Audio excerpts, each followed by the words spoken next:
ಈಗ ಇಲ್ಲಿ ನೀವು ಈ ಥರ ಎಲ್ಲ ಹಲ್ಲೆ ಮಾಡಿದ್ದೀರಿ ಅಂತ ಹೇಳಿ ಮಾಹಿತಿ ಬಂದಿದೆ ನಮಗೆ. ಏನಕ್ಕೆ ಅದು ಎಲ್ಲ ಹೊಡೆದಿರೋದು BJP ಅಧಿಕಾರಿಗಳಿಗೆ ಅಂತ? ಬಿಡಿ ಅಧಿಕಾರಿಗಳಿಗೆ ಜನ ಪಬ್ಲಿಕ್ ಹೊಡೆದಿದ್ದಾರೆ, ರಚಿಗೆದ್ದಾರೆ. ಯಾಕಂದ್ರೆ ನಾವು ಇದ್ದೀವಿ ಅಲ್ಲಿ, ಬಡವರು ಏಕೆ ಬಂದ್ಬಿಟ್ಟು ಅವರು ಅಂಗಡಿ ತರಿಸ್ಲಿ ಬೇಡ ಅಂತ ಹೇಳ್ತಲ್ಲ ನಾವು.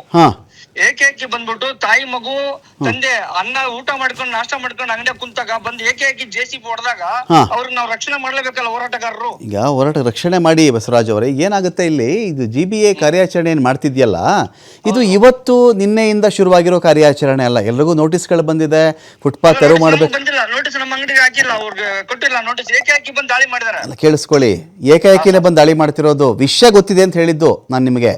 ವಿಷಯ ಬೆಂಗಳೂರಲ್ಲಿ 106 ಕಿಲೋಮೀಟರ್ ಫುಟ್ಪಾತ್ ಒತ್ತುವರಿ ಆಗಿದೆ. ಇದು ಪೂರ್ತಿ ಕೇಳಿಸ್ಕೊಳ್ರಿ ಬಸವರಾಜ್ ಅವರೇ, ನಾನು ಹೇಳೋದು ಪೂರ್ತಿ ಕೇಳಿಸ್ಕೊಬಿಟ್ಟು ನೀವು ಆಮೇಲೆ ನೀವು ಆನ್ಸರ್ ಮಾಡಿ, ನಿಮ್ಗೆ ಟೈಮ್ ಕೊಡ್ತೀನಿ ನಾನು.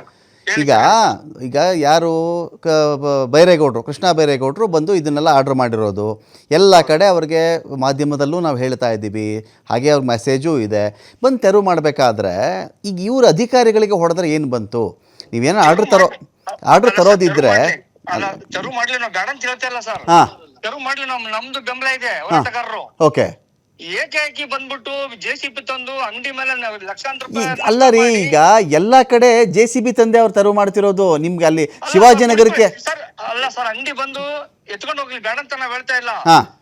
ಅಂಗಡಿ ಹೊಡೆದಾಕಿ ನಷ್ಟ ಮಾಡೋಂಥದ್ದು ಕಾನೂನು ಹೇಳಿಲ್ಲಲ್ಲ ಸರ್.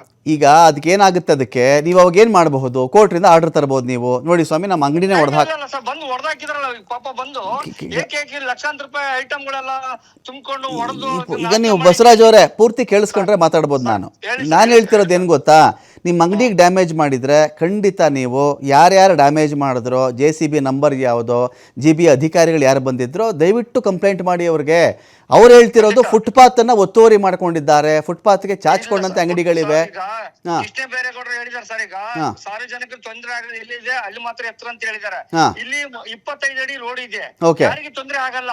ಬಸ್ ಸ್ಟಾಂಡ್ ಅದ್ ನೀವು ಡಿಸೈಡ್ ಮಾಡಕ್ಕಾಗಲ್ವಲ್ಲ, ಈಗ ಪ್ರತಿಯೊಬ್ಬ ಅಂಗಡಿಯವರು ಹಂಗೆ ಹೇಳ್ತಾರೆ ಬಸವರಾಜ್ ಅವರೇ.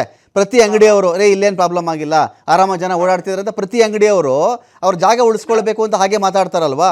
ಸರ್ ಈಗ ನಮ್ದು ಬೆಂಬಲ ಇದೆ, ನಾವು ಹೇಳ್ತಾ ಇದೀವಲ್ಲ, ನಾವು ರಕ್ಷಣೆ. ಈಗ ಈ ತರ ಈಗ ನಾವು ಕನ್ನಡ ರಕ್ಷಣಾ ವೇದಿಕೆನೋ ಕನ್ನಡ ಪರ ಹೋರಾಟಗಾರರು ಪೂರ್ತಿ ಗೌರವಿಸಿದ್ದೀವಿ. ನಿಮ್ಮ ಹೋರಾಟಗಳನ್ನು ನಾವು ಖಂಡಿತ ನಾವು ಸಪೋರ್ಟ್ ಮಾಡಿದ್ದೀವಿ. ಪಾಯಿಂಟ್ ಏನಂದರೆ, ನಾನು ಬಿಡದಿ ಆದಾಗೂ ಇದೇ ಮಾತು ಹೇಳ್ತಿದ್ದೆ. ಬಿಡದಿಲಿ ಈಗ ಅಲ್ಲಿ ಯಾರೋ ಸರ್ವೆ ಮಾಡೋಕ್ಕೆ ಬಂದರು ಅಂದಾಗ ಅಧಿಕಾರಿಗಳಿಗೆಲ್ಲ ಹೊಡೆಯೋದು, ಪೊರಕೆಲ್ ಹೊಡೆಯೋದು, ಚಪ್ಪಲಿ ಹೊಡೆಯೋದು ಮಾಡಿದ್ರಲ್ಲ, ಇದು ತರವಲ್ಲ ಇದು ಬಸವರಾಜ್ ಅವರೇ. ಈಗ ನೀವೆಲ್ಲ ಚೇರ್ ಅಂದರೆ ಚೇರಲ್ಲಿ ಹೊಡಿತಿದ್ದೀರಿ, ಯಾವ್ದು ಸಿಕ್ಕಿದಲ್ಲಿ ಹೊಡಿಬೋದಾ ಅಧಿಕಾರಿಗಳಿಗೆ? ಸರ್ ಈಗ ನಾವು ಹೇಳ್ತೀವಿ, ಬಡವರು ಅನ್ನ ಅದು ಸೆಕೆಂಡ್ರಿ ರೀ. ಇಲ್ಲಿ ನಾವು ಯಾರೋ ಬಡವರು ಅನ್ನ ಕಿತ್ಕೊಳ್ಳಿ ಅಂತ ನಾವು ಹೇಳ್ತಿಲ್ಲ. ಇದನ್ನ ಮ್ಯಾನ್ ಹ್ಯಾಂಡ್ಲಿಂಗ್ ಮಾಡೋದ್ರ ಬಗ್ಗೆ ನಮ್ಮ ತಕರಾರು. ನೀವು ನಿಂತ್ಕೊಳ್ಳಿ, ನಮಗೆ ಬಿಡಲ್ಲಪ್ಪ ಅಂತ ನೀವು ಹೇಳಿ, ಅದು ಬೇರೆ ವಿಚಾರ. ಈಗ ನಾನೊಂದು ಒಂದು ಮಾತು ಹೇಳ್ತೀನಿ. ಸರಿ, ಈಗ ನೀವು ಹಲ್ಲೆ ಮಾಡಿದಿರಲ್ಲ, ಓಕೆನಾ? ಎಲ್ಲ ಹೊಡೆದಿದ್ದೀರಲ್ಲ ಅವ್ರಿಗೆ, ಸರಿನಾ? ಇದು ಸರ್ಕಾರಿ ಅಧಿಕಾರಿ ಕರ್ತವ್ಯಕ್ಕೆ ಅಡ್ಡಿಪಡಿಸೋದು ಕೇಸ್ ಸೆಕ್ಷನ್ ಅಲ್ಲ. ಎಲ್ಲ ವಿಡಿಯೋ ಇದೆಯಲ್ಲ ಬಸವರಾಜ್ ಅವರೇ, ನಾವು ಸುಮ್ಮನೆ ನಿಮಗೆ ಫೋನ್ ಮಾಡ್ತೀವಾ? ಸರಿ, ಹೊಡೆದವ್ರು ಯಾರ್ಯಾರು ಹಂಗಾದ್ರೆ? ಪಬ್ಲಿಕ್ ಅವರಲ್ಲ. ನೀವೆಲ್ಲೂ ಯಾರ ಮೇಲೂ ಹಲ್ಲೆ ಮಾಡಿಲ್ವಾ ನೀವು? ನೀವು ಒಟ್ಟಲ್ಲಿ ಒಂದೇಟು ಹೊಡೆದಿಲ್ಲ ನೀವು ಯಾರಿಗೂ? ನಾನು ಕೇಳೋ ಪ್ರಶ್ನೆ ನೇರವಾಗಿ ಉತ್ತರ ಕೊಡಿ. ನೀವು ಯಾರಿಗೂ ಹೊಡೆದಿಲ್ವಾ? ಆ ಒಬ್ಬ ವ್ಯಕ್ತಿನ ತಳ್ಳಿ ಬೀಳ್ಸಿದ್ದಲ್ಲ, ಅವ್ರು ಯಾರು? ವೈಟ್ ಶರ್ಟ್ ಅಲ್ಲಿ ಇದಾರಲ್ಲ, ಅವ್ರು ಯಾರು? ವೈಟ್ ಶರ್ಟು ಪಾಕೆಟ್ ಅಲ್ಲಿ ಒಂದು ಪೆನ್ ಇಟ್ಕೊಂಡು ಬಂದಿದ್ದಾರಲ್ಲ, ಅವರೆಲ್ಲ ಯಾರು? ಅದು ನೀವಲ್ವಾ? ಅದು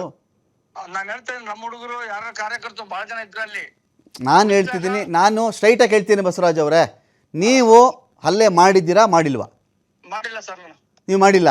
ಯಾರ್ಯಾರು ಮಾಡಿದವ್ರು ಯಾರ್ಯಾರು ಗೊತ್ತಾ ನಿಮ್ಗೆ ಹೆಸರುಗಳು? ಓಕೆ, ನಿಮ್ಗೇನು ಗೊತ್ತಿಲ್ಲ ಅಂದಮೇಲೆ ಅಂದ್ರೆ ಅವ್ರು ಯಾರು ಅಂತಾನೆ ಗೊತ್ತಿಲ್ಲ, ನೀವು ಹೋಗ್ಬಿಟ್ಟಿದ್ರ ಸ್ಪಾಟ್ಗಲ್ಲಿ? ಓಕೆ, ಈಗ GBA ಇದೇ ತರ ಬೇರೆ ಬೇರೆ ಕಡೆ ತೆರವು ಮಾಡ್ತಾ ಇದೆ. ಎಲ್ಲಾ ಕಡೆ ಹೋಗಿ ಈ ತರ ಹಲ್ಲೆ ಮಾಡ್ತಾರಾ ಪಬ್ಲಿಕ್? ಎಲ್ಲೂ ಹಲ್ಲೆ ಮಾಡಿಲ್ವಲ್ಲ ಬಸವರಾಜ್ ಅವರೇ ಕೇಳಿಸ್ಕೊಳ್ಳಿ.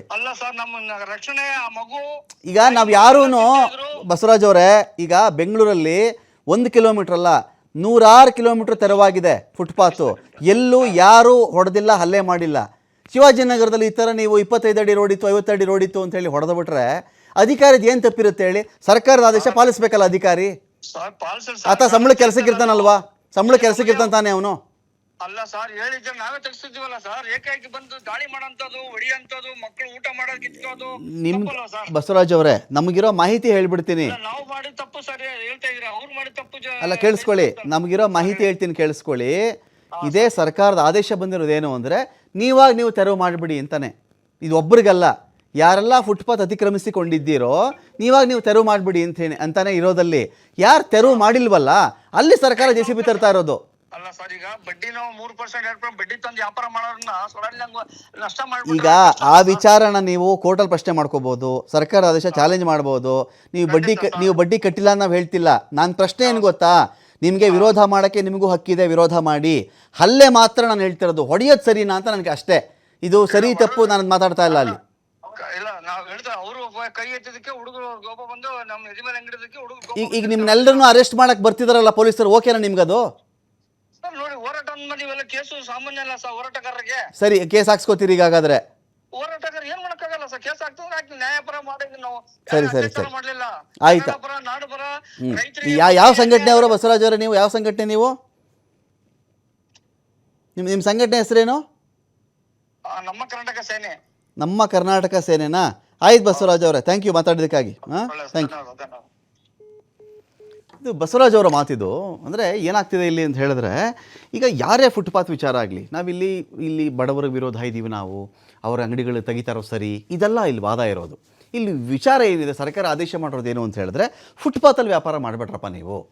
ಪಾದಚಾರಿಗಳಿಗೆ ಇರ್ತಕ್ಕಂಥ ಹಕ್ಕದು, ಅವ್ರಿಗೆ ಆ ಒಂದು ಹಕ್ಕಿದೆ ಪ್ರತಿಯೊಬ್ಬ ಪಾದಚಾರಿಗೂ ಕೂಡ ಫುಟ್ಪಾತ್ ಬಳಸಲಿಕ್ಕೆ. ನೋಡಿ, ಯೋಚನೆ ಮಾಡಿ, ನೀವು ಒಂದು ರೋಡ್ ಇರುತ್ತೆ ಅಂದ್ಕೊಳ್ಳಿ, ರೋಡ್ ಪಕ್ಕ ಫುಟ್ಪಾತ್ ಇರುತ್ತೆ, ಪಾದಚಾರಿ ಮಾರ್ಗ. ಆತ ರೋಡಲ್ಲಿ ಹೋಗ್ತಿದ್ರೆ ಏನಾಗುತ್ತೆ, ತುಂಬ ಗಾಡಿಗಳು ಓಡಾಡ್ತಿರ್ತವೆ, ಯಾರೋ ಗುದ್ದು ಬಿಡ್ತಾರೆ, ಬೀಳ್ತಾನೆ ಅವನು, ಪೆಟ್ಟಾಗುತ್ತೆ ಅಂತ ಅವನಿಗೆ ಅಂತ ಒಂದು ರೂಟ್ ಇರುತ್ತೆ. ಆ ರೂಟಲ್ಲಿ ಎಲ್ಲರೂ ವ್ಯಾಪಾರ ಮಾಡೋರೇ ಅಲ್ಲಿ ಅದನ್ನು ಅಕ್ವೈರ್ ಮಾಡ್ಕೊಂಡು ಇದ್ದುಬಿಟ್ರೆ, ಆಕ್ರಮಿಸಿಕೊಂಡು ಅತಿಕ್ರಮಣ ಮಾಡ್ಕೊಂಡು ಇದ್ದುಬಿಟ್ರೆ ಏನಾಗುತ್ತೆ ಪರಿಸ್ಥಿತಿ? ಅವರಿಗೆ ಬೇರೆ ದಾರಿನೇ ಇಲ್ಲ, ರೋಡ್ ಮೇಲೆ ನಡಿಬೇಕು. ಮಳೆ ಬಂದರೂ ಅಷ್ಟೇ, ಬರೆದಿದ್ದರೂ ಅಷ್ಟೇ, ಅಲ್ಲೇ ಓಡಾಡಬೇಕಾಗತ್ತೆ. ಅಲ್ಲಿ ಯಾರೋ ಓಡಾಡ್ಬೇಕಾದ್ರೆ ನೀರು ಹಾರ್ತಿರುತ್ತೆ, ಒಂದು ಗುಂಡಿ ಇರಬಹುದು ಅವನಿಗೆ, ಯಾರೋ ಸ್ಪೀಡಲ್ಲಿ ಬರ್ತಿರ್ತಾನೆ, ಸಡನ್ ಅವ್ನು ರೋಡ್ ಅಂದ್ಕೊಂಡು ಹೋಗ್ತಿರ್ತಾನೆ, ಜನ ಓಡಾಡ್ತಾ ಇದ್ರೆ ಅವನೇನು ಮಾಡೋಕ್ಕಾಗತ್ತೆ, ಗುದ್ದು ಬಿಡ್ತಾನೆ ಅಂತ.